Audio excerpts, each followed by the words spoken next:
Y en nuestro bloque, el bloque económico de la tarde, vamos a hablar del sistema de pensiones. Hasta el 2015 eran 16,5 millones de personas las que estaban en la población económicamente activa.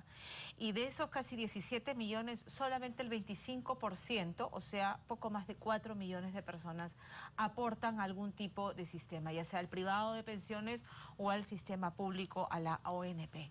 Esto es sumamente preocupante porque la carga de quienes no aportan cuando llegan a la vejez y no tienen quien los mantenga la asume el Estado, y acabamos de escuchar al ministro de Economía que dice no hay plata, hay que ser creativos, hay que fomentar la inversión, pero es que la verdad es que no somos Suiza, tenemos un presupuesto chiquitito. ¿Cómo hacemos? ¿Cómo se incentiva el tema de la cultura de la previsión en un país donde el 70% de los trabajadores está en el sector informal? Hablemos del sistema de pensiones con el profesor Paulo Comitra, director de la Maestría en Finanzas y Derecho Corporativo de la Universidad ESAN. Y darte las disculpas del caso, Paulo, ¿cómo estás? Que pacientemente has estado esperando a que terminemos con la transmisión en vivo de la conferencia de prensa en el Consejo de Ministros. Hay temas mucho más importantes, obviamente. Sí. Gracias y bienvenido. A ver, yo siempre pienso, ¿no? Uno que trabaja, uno dice, estoy en mi pico de producción, tengo que guardar para mayo. Hablábamos eso ayer con un colega tuyo, ¿no? Ahorrar, prever, porque el día de mañana cuando sea ancianito, ¿de qué voy a vivir cuando ya no tenga chamba? Es complicado en un país con 70% de informalidad. Sí, absolutamente, ¿no? Y claro, el tema a tratar son los diferentes sistemas de pensiones, ¿no? Tenemos por un lado la 19.990, la 20.530 y el sistema privado de pensiones. Y amarrado con lo que acaba de decir Vicente Tuesta, ¿no? Sumamente importante, porque, claro, hace un segundo tú decías, lo paga el Estado. Así es. No, no lo paga el Estado. No, lo pagamos los que sí aportamos. Lo pagamos nosotros. Buen punto, los que aportamos, los que sí pagamos nuestros impuestos, que somos poquititos. ¿Cuánto pagamos impuestos? ¿25%? No, a ver, la presión que acaba de hablar el ministro... la presión tributaria. La presión tributaria era del orden del 18% y entiendo que ahora estamos por el orden del 14% del PBI.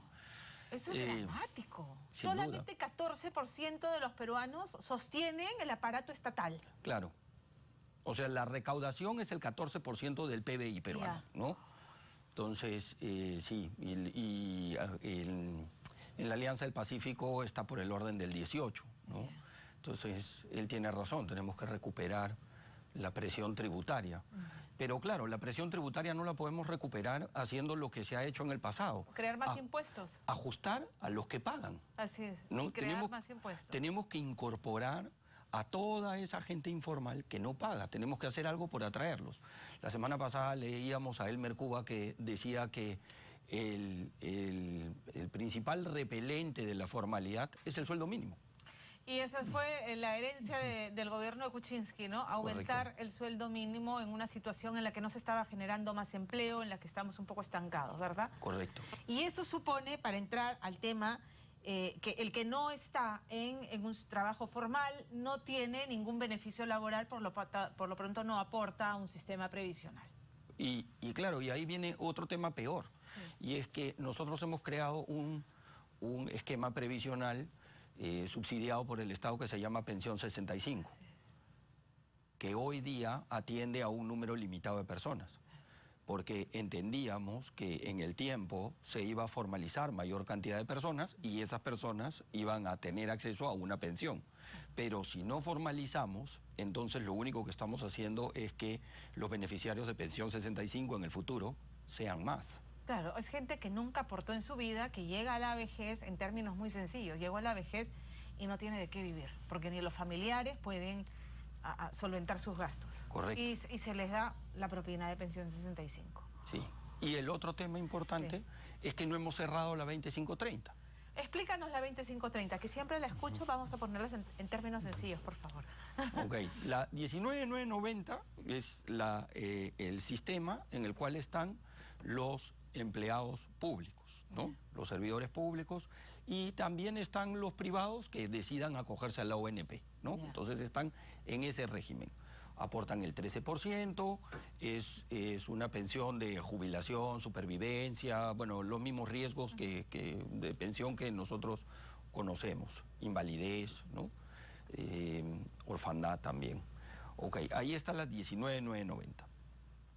Estos tienen una pensión que va entre los 400 soles, pensión mínima, y 800 soles, la pensión máxima. Y estas personas aportan el 13% de su sueldo a un fondo, y este fondo con este fondo se le paga a los pensionistas. Claro. ¿De acuerdo? No tienes un fondo particular como una cuenta de ahorros propia. No, es solidario. ¿No? Es solidario. Y entonces todos aportan ahí y, claro, si todos dejan de aportar, igual hay una obligación de pagar pensión. Exacto. ¿No? Y entonces ahí el subsidio del Estado, si mal no recuerdo, era como del 50%. 50%. Ahora, el aporte del trabajador en el sistema público va a una bolsa común. ¿Cómo se establece cuál va a ser tu pensión en virtud de que si aporta siempre lo mismo? Claro, no es lo mismo. No es lo mismo, depende del sueldo que percibes, claro. 13%. Pero ¿cómo se diferencia? También depende de tu nivel de aporte y dependiendo de los años que aportaste. Ok. ¿No? Entonces, ¿qué cantidad de años mínimos tienes que haber aportado? Porque además en el Perú los trabajadores que pueden permanecer permanentemente empleados en el tiempo es también más pequeño. Sí, en la 19,990 es 20 años. 20 años. Sí. Ya, con 20 años aseguras tener una pensión mínima de 400 soles. Sí. Ya. Sí. Luego tienes la 2530, y la 2530 fue creado como un esquema de agradecer a personalidades por servicios prestados. Ya. ¿No? Y en ese régimen lo que se dice es, oiga señor, usted va a recibir una pensión igual al sueldo que tenga el funcionario que está ocupando la posición que usted ocupó. La famosa cédula viva. Correcto. Ya. Correcto. Entonces, en la 2530 igual aportas el 13%, pero dependiendo de lo que hayas hecho, vas a percibir el beneficio. Entonces ahí entraron algunos maestros hace algún tiempo. ¿Y por qué se creó este decreto, esta ley especial, este decreto especial? ¿Por qué? ¿Cuál era la necesidad de hacer una diferenciación que genera además malestar en otros aportantes? ¿Cuál es la diferencia entre Es que esto es muy antiguo, ¿no? Probablemente provenga pues de cuando se hizo la guerra de la independencia y pagarles una cédula viva pues a los generales que lucharon en la guerra de independencia. De verdad es una ley muy antigua. Trató de cerrarse en el 62, ¿no? Y a partir del 62 se han hecho muchos esfuerzos por cerrarla, pero no se alinean los intereses, ¿no? Y entonces no se consigue cerrar todavía. Nadie quiere renunciar a su cédula viva, pues, ¿no? Correcto, correcto. Y el 85% aproximadamente de la pensión que se le paga a estas personas es pagada por todos los peruanos. Es que es absolutamente injusto. Sí, coincido. Pero, claro, el costo social que supone para cualquier gobierno, ministro de Economía, tumbarse la ley de cédula viva, además para cualquier bancada en el Congreso, es sumamente impopular. Nadie va a querer comerse ese sapo, pues, ¿no? Digo, es impopular. Y probablemente sea impopular, pero es necesario. Pero creo que es lo que hay que hacer, ¿no? Claro. Hoy día en la mañana conversaba con una persona y me decía, Pablo, el Congreso está pasando de trasladar a todos los funcionarios, los que están ejerciendo función pública en el régimen CAS, al régimen común, ¿no es cierto? Hay una norma que está planteando eso. Y lo que me decía esta persona, que además ha ejercido cargos públicos muy importantes en los últimos años, me decía, ¿sabes cuál es la diferencia entre un empleado CAS y un funcionario público nombrado? En que al CAS lo puedo despedir y por lo tanto hace su trabajo. Es monstruoso. Entonces, pasar a todos estos funcionarios al régimen común puede implicar no solamente el costo, o sea, incrementar el gasto corriente, que es justamente lo que está planteando el ministro, reducir, sino que es incrementar el gasto corriente, pero además no solamente golpea a ese objetivo del ministro de Economía, sino al segundo objetivo mucho más importante que ha planteado el ministro de Economía, que es productividad. Así es. ¿No? Claro. Entonces, si el otro se esfuerza mucho por porque en algún momento, por mantenerse o porque en algún momento lo nombren, ¿no? Claro.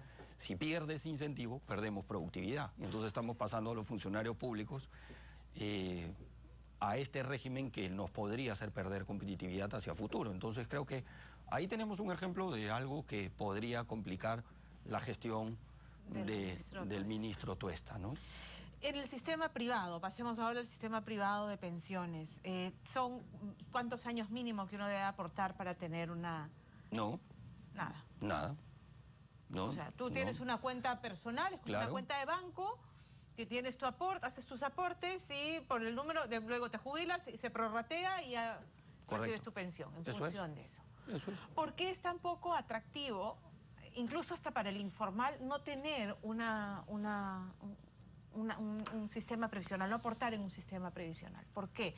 Había la sensación de que las AFPs se llenaban los bolsillos y pagaban intereses muy chiquitos, ¿no es cierto? Eso era como... ¿Es mito o es verdad? A ver, ese es un tema sumamente interesante porque yo te planteo un negocio. Yo te voy a dar un dinero todos los meses, tú solo me puedes cobrar un sol del dinero que yo te dé, toda la rentabilidad que tú obtengas es mía, pero si se pierde dinero, tú lo pones. ¿Harías ese negocio conmigo? No, de ninguna manera. ¿Y por qué se lo exigimos a las AFPs? Ya, ok. ¿No? Porque y hay un tema adicional. Okay. Yo te digo en qué puedes invertir. Mira, o sea, te doy un dinero, tú solo puedes cobrarme un sol, yo te digo en qué puedes invertir. Si esas inversiones ganan dinero, toda la rentabilidad es mía, pero si pierde, tú pagas. ¿Harías ese negocio? No. Entonces, ¿por qué le exigimos a las AFPs que hagan ese negocio? Si yo no estaría dispuesto a hacerlo. Porque ese es al final el negocio de las AFPs. Las AFPs cobran una comisión que está fijada, ¿no es cierto? Ok, toda la rentabilidad del fondo es del aportante. Ok, además a las AFPs les decimos en qué pueden invertir. Cada cierto tiempo las AFPs dicen, déjame invertir un poco más en el extranjero, ¿no? Y estas discusiones que tenemos permanentemente, porque al final que le permitamos a las AFPs invertir en el extranjero significa también un problema probablemente para el Banco Central de Reserva, porque estamos teniendo una fuga de capitales, ¿no? Porque si el dinero de las AFP se queda en el Perú, no se puede invertir afuera, se tiene que invertir aquí y sacar adelante proyectos peruanos y con el beneficio que eso genera, con una dinamización y un crecimiento del mercado de capitales. Exactamente, del mercado de capitales. Pero si tú le abres la puerta para que todos esos fondos salgan del Perú, probablemente se vayan hacia unas inversiones seguro más rentables o más seguras, ¿no? Valga la redundancia. Entonces te vas hacia riesgo cero, puedes comprar papeles del Tesoro norteamericano, ¿no? Entonces, ok, muy bien. Entonces, las AFPs eso es lo que hacen, invierten donde se les permite y por eso te estaba contando este caso, ¿no? De acuerdo. ¿Por qué es poco atractivo entonces? ¿Por qué no se aumenta la tasa de aportantes a algún sistema previsional? O sea, porque no hay cultura del ahorro, por el tema de la informalidad. A ver, porque por muchos años en el Perú hemos tenido economía de subsistencia, ¿no? Y entonces, imagínate una persona que gana sueldo mínimo y a la cual le retienes el 13% de su sueldo para un ahorro futuro, cuando tiene en realidad una economía de subsistencia. Además, necesidades perentorias en el minuto, no puedo darme ese lujo. Correcto, entonces le estás diciendo, mira, no puedes usar 100 soles mensuales de tu sueldo para pagar tus remedios, ¿no? Y él dice, bueno, pero ¿de qué me sirve guardar 100 soles mensuales? Si no me curo, ya no puedo trabajar. Claro, si me voy a morir antes, ¿no? Ok, eso es un poco el tema. Y esa es la razón por la cual no es voluntario. ¿Te das cuenta? Porque si fuera voluntario, la tasa de aportantes sería... Probablemente cero. Claro, nadie está pensando en eso. Todo el mundo está pensando en atender sus necesidades de hoy y nadie piensa en su vejez. Entonces, y por eso mismo, ¿no? Siendo que la consecuencia de que no sea voluntario, de que sea obligatorio, no debería existir el 95.5. Por la misma razón. Porque al momento en que tú le das a la persona el 95.5, ¿qué es lo que va a hacer?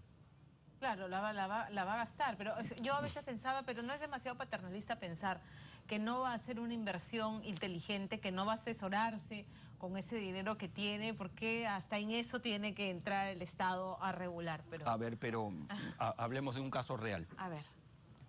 Australia. ¿Cuál es el nivel de educación de Australia? Bueno, imagino que superior, pues, ¿no? O sea, 100%, 100% educación secundaria, ¿no? Estoy siendo conservador porque creo que es 100% educación técnica y profesional. Ya. O sea, todos han estudiado, tienen educación con eso ya el piso está parejo, digamos, ¿no? Correcto. El piso está parejo para todos. Correcto, ok. Ellos dieron una norma de ese tipo. Ya. Puedes retirar más del 90% de tu fondo a la edad de jubilación. ¿Fracasó? ¿Sabes cómo se llama la norma? No. La ley Lamborghini. ¿Qué? Todo el mundo se la tiró, dilapidó... ¿Quieres comprar un Lamborghini barato? Anda a Australia. Anda a Australia. Sí. ¿En serio? En serio. Y entonces, gente que tiene un nivel de educación superior a nosotros, primer mundo, que tiene sus necesidades satisfechas, ¿no? Que tiene sus necesidades satisfechas, tiene vivienda, tiene educación, tiene salud, tiene sistemas públicos que funcionan. Todo bien. Llegó a su vejez, recibió su plata y dijo, yo me voy a morir mañana. Se compró un auto de lujo. Claro, ¿para qué? Claro, claro.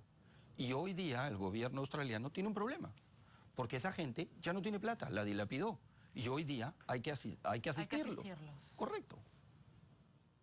¿Qué tendría que hacer rápidamente? Porque ya nos tenemos que ir, Paulo, pero digamos, después de haber escuchado además los primeros lineamientos del ministro de Economía, ¿te parecen adecuados para puntualmente el tema de pensiones o no? O sea, estos lineamientos de potenciar la inversión, bueno, reactivar...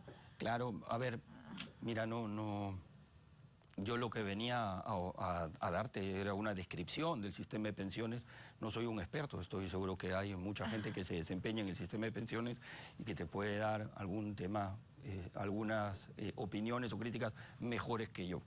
Pero de lo que ha escuchado el ministro, y sin hablar del tema de pensiones, me parece súper bueno lo que dijo de educación, ¿no? Exacto. ¿No? O sea, yo estoy dispuesto a dar dinero siempre que ese dinero sirva para producir. Y eso no es otra cosa que la reforma magisterial y la meritocracia, ¿no? Entonces, si tú das exámenes, te capacitas y haces un mejor trabajo, como nos ocurre a todos en el mundo profesional. Así es. En tanto lo hagas mejor, te irá mejor. Por resultados. Y amenazan Correcto. con una huelga de maestros cuando el pliego de reclamos fue atendido por la ministra Martens, que igual le cortaron la cabeza. Me gusta terminar así. Muchísimas gracias, Paulo. Gracias, Pamela. Termino nuestro bloque económico.